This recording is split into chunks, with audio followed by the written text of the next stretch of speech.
Hello, everyone. It's me, Kirsten. Welcome to the It's Giving Mystical podcast. This is your podcast for the week of March 7th, officially fully here in March.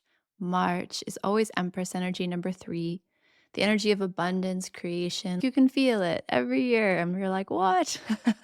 Spring comes, and you can feel the earth shifting gears. You can feel the potential energy as it's about to become reality, as it's about to become transformation. It goes back to that conversation about the void, the darkness, the quiet. It's not a place of emptiness, it's a place of bubbling potential. And in the springtime, you can feel the dial turn and this sense of, especially here in the Northeast, right? You can feel this sense of the world is beginning again. The world is taking all of that creative energy, that potential, that thought, that bubbling cauldron of creation, and it's getting ready to produce the gifts of that, the manifestations of that, the abundance of that. So, Empress is an important feminine archetype, and it's an important energy in the tarot, and it's an important one to get to know in your own body. When you think about tarot from a Jungian perspective and you really begin to investigate tarot as an exploration into the archetypes, what you notice is that most of us, given our culture and given our upbringing, are given a very narrow band within which to operate. You are these 5 things. You are not these 5 other things. And we begin to identify more with certain energies than others.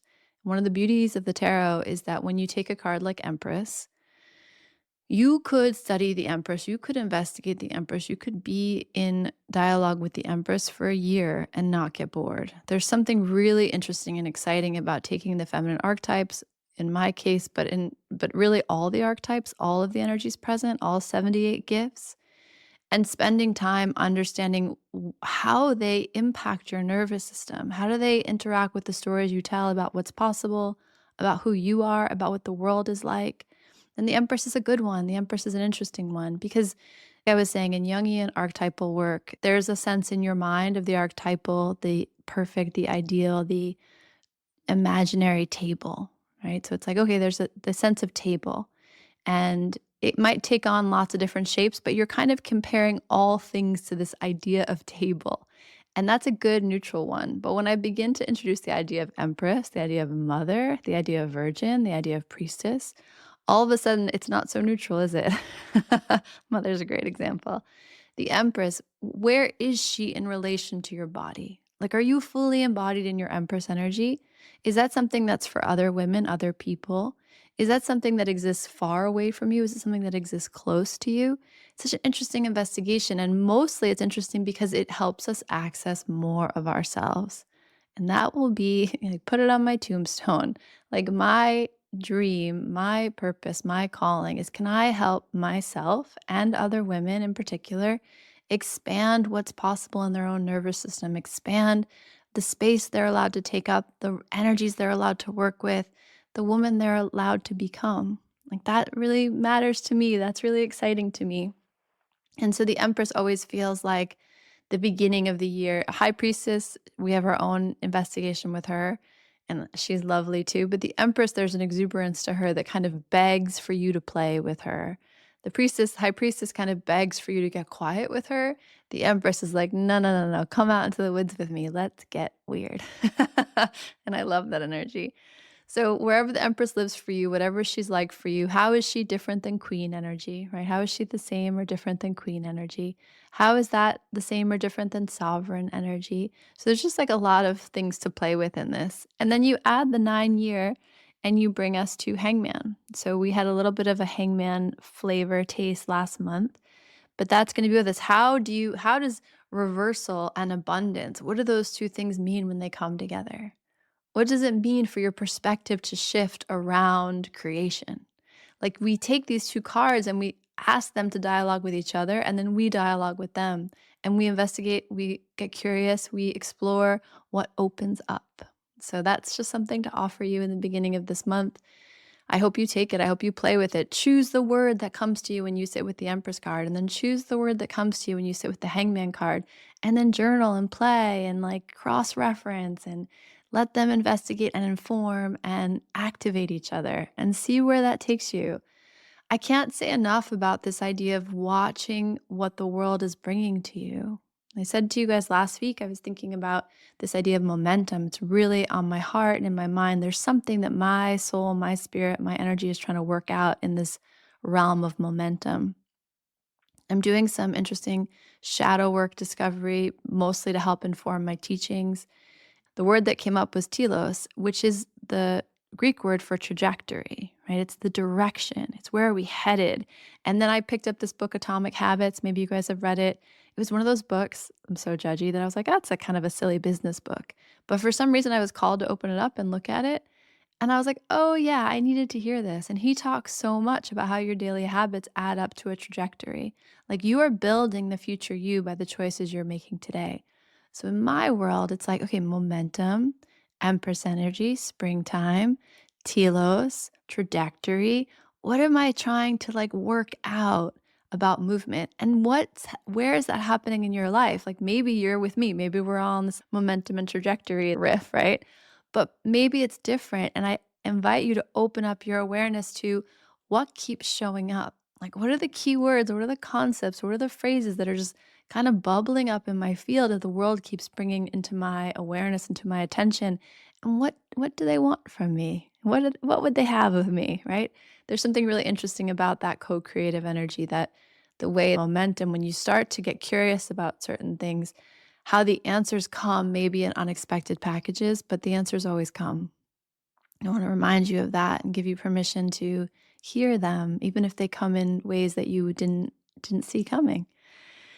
Okay, so where are we? The Four of Pentacles last week was really about holding yourself in, holding your resources, holding your boundaries, holding yourself together, and making really informed, intentional choices and noticing where your resources and your values were aligned or whether they were maybe out of harmony. And just sitting with that, being with that, investigating that, being curious about that. The card I pulled for us this week is the Five of Wands. That's a really pretty abrupt shift in energy. So I'll say to you, the Five of Wands, Wands energy, right? Your fire, your creativity, your inspiration, your excitement, your passion, your sexuality, like all the get up and go, all your little inner fire momentum, all the part of you that wants to shine, that wants to warm up the world, that wants to engage, that wants to be alive, like this real craving and focus on the part of me that is just so interested in living, so interested in being alive, so interested in what I can do and what I can shape and where I can show up and what I can become. The five is challenge, conflict, change. And one of the interesting things about the Five of Wands, the Five of Wands is probably the most gentle of the five cards. The Five of Cups has to do with grief. It's a very difficult card. The Five of Pentacles has to do with worthiness, where we put ourselves outside of the light, where we think that we are unworthy, where we wonder about abandonment. The Five of Swords is the card of not quite treachery, but unkindness, the victim complex, the victim mentality, the triangle of disempowerment. All three of those are difficult when they show up. Five, as it shows up in the minor arcana, is difficult energy. It's part of the struggle, right? Five could be identified with struggle as much as it's identified with liberation and freedom. Again, like how do those things go together? What do those things have to do with each other? But the Five of Wands is the most gentle of the fives. And the Five of Wands, the most important lesson in this card is not to take things so seriously. So when the Five of Wands comes up, notice the things in your life that feel life or death. Notice the things in your life that feel like, I will never survive this.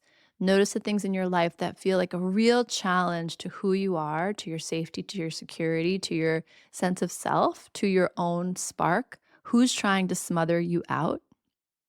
And what the Five of Wands wants to remind you is that we get very rigid, we get very defensive, we get very locked in when we feel ourselves challenged. And the Five of Wands wants to remind you that challenge is not a bad thing. The challenge it can be really fun actually, right? This is the card. I've told you guys this before, but one of my favorite writers on the Minor Arcana said this is the card of the NBA. This is the card of professional sports. This is the card of the Olympic athlete. Like we get on the field and we give it our all and we challenge each other. We are pushed by each other's experience, by each other's performance. And so the 5 of Wands is a reminder that there is challenge in the world that is a good thing. This is the card of training for a marathon, or this is the card of, trying to get that like 10th pull up. Whatever the thing is, like that fire in you that's like, I am more than I am today, and I can take myself to the edge and I can keep going. So it's a really beautiful energy, but it almost always, when it shows up, almost always indicates that you're being disempowered by taking things too seriously. There's a whisper of devil energy here. So it's a sense of, I mean, in our political landscape right now, you can see this. There are places where people really do have to fight for their right to exist. That's very, very real.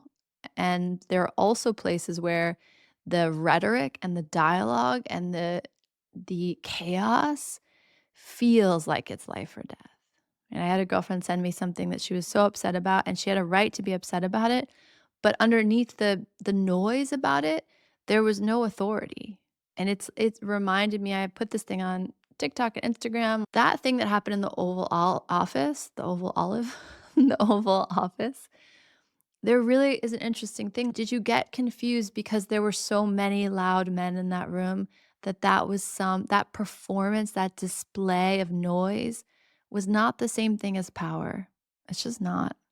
And, the arc of history is long. We will see how that all plays out. I pray for peace. I pray for allyship and support. Like, I pray that this brings the best of America to the forefront. And I do believe that what happened in that room was actually it was almost like a surreal play, or like an absurd performance that was so hyper characterized that you couldn't help but notice the distinction between the Ukrainian president in the room and the American politicians in that room. And just the distance and all the noise and all the bullying and all the kind of harassment and just literally like a saber rattling, isn't that what they say? And then this man who is very dedicated and very clear about what his work is. There might be things about this I don't know. So, like, forgive me if I'm saying something that doesn't, resonate with you, but can you hear what I'm saying about the display of that moment and then the actual authority, the actual truth, the actual repercussions of that moment not being the same thing? That's a great 5 of Wands moment, because watching that, your heart hurts. You think, this is, I mean, I know people who said to me that that was completely re-traumatizing, right? Completely activated some very deep wounds I have in my body. Now that's real. And then there's also people who just didn't like it and could sense that there was something very wrong, very out of balance, very unjust about that. And yet, what is the authority underneath it? Like, what's happening underneath it? Again, like, how does it echo across time? How does it follow the arc of forward momentum? What is the trajectory that gets set in place by these two choices in behavior, these two choices in being, these two choices in reactivity or in presence? There was a lot of chaos in that room. But what really happened? That's what the 5 of Wands is kind of highlighting. It's like, there's gonna be noise and challenge, and you're gonna be pushed to your limit. Notice when that's really revealing danger, when that's really revealing a choice to be made, when that's really calling you onto the field, and when that's just noise for noise sake. It's also asking you, like, similarly, to really understand what is the domain that you are operating within, and notice, like, when you're on and off the field. Like, just notice the change in behavior when you're in one mode, you're in a competitor mode, and then when you step off the field. The example would be two lawyers in a courtroom would be another example of this. Opposite sides going at it, but when they leave the courtroom, they can see each other as colleagues, they can see each other as human beings. It's a really important reminder. This is a card of dialoguing and group activity and the collective and community. So it's just an important notice, like, where do you get so fired up? Where do you see red? Where can you not see the human underneath the conversation, underneath the dialogue, underneath the game?